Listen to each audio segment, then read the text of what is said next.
The minister, a determinedly cheerful woman from the yellow Unity Church, had spent the better part of an hour at the hospital, sticking closer to Jeremy than to anybody else.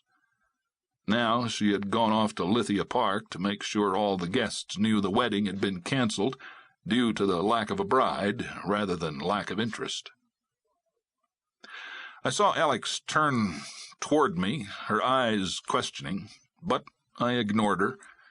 I didn't want to talk to anybody right then, not even Alex.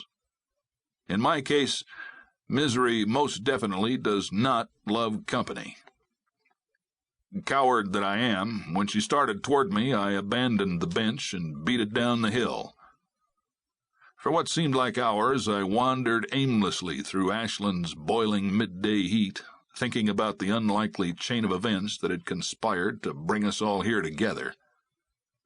As I walked, I brooded. I wondered if, after all this was over, anything would ever again be the same. Chapter 1. It had started only 3 days earlier, although now that seemed a lifetime ago. It began with a ringing telephone and with me cursing the noisy instrument that I regard as technology's worst blight on the human race. Telephones follow me everywhere, even in my car. There is no escape.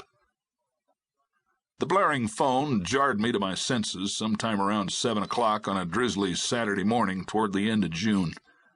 Friday night had been a late one. I wasn't nearly ready to rise and shine, but homicide cops at Seattle PD are used to unscheduled early morning wake-up calls. Around what locals call the Emerald City, people tend to knock each other off in the middle of the night or in the wee small hours of the morning, especially right after the bars close on weekends.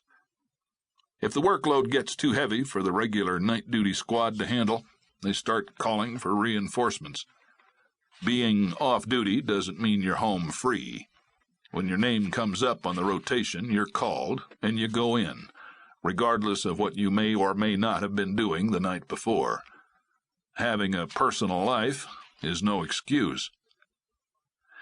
I figured my early morning phone call meant it had been another one of those busy Saturday night special Friday nights around Seattle PD. "Beaumont here," I grumbled into the phone, wishing we could somehow convince the city's crooks, the gangs, the thugs, and the variously affiliated drug dealers to use each other for target practice during regular daytime 8-hour shifts. "What's up?" This is Dave," an unfamiliar male voice replied. Dave Livingston?"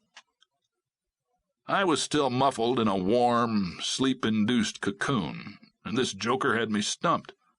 I could have sworn I didn't know anyone in the whole wide world by the name of David Livingston.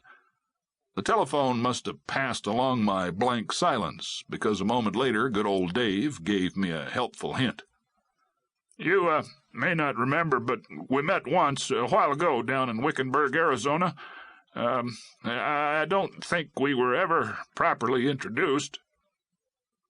Jump started now. The old brain finally fired and caught hold.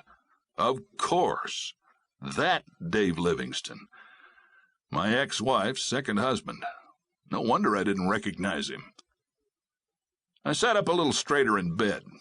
Of all people, what did Dave Livingston think he was doing calling me up? So early on an otherwise peaceful Saturday morning that I had not yet tasted a single sip of coffee, here was Dave, already up and about, letting his fingers do the walking.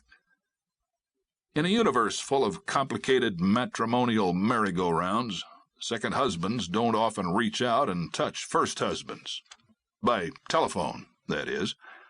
It isn't done. Not unless it's a dire emergency, a matter of life or death or missing child support. We're all reasonable adults, but there is a limit. Now, though, I heard Dave talking to me as calmly as if conversations between us were an everyday occurrence. Since child support has never been a source of controversy, my mind leaped instantly to all the other worst possible conclusions. "Dave," I croaked. "What is it? Karen?"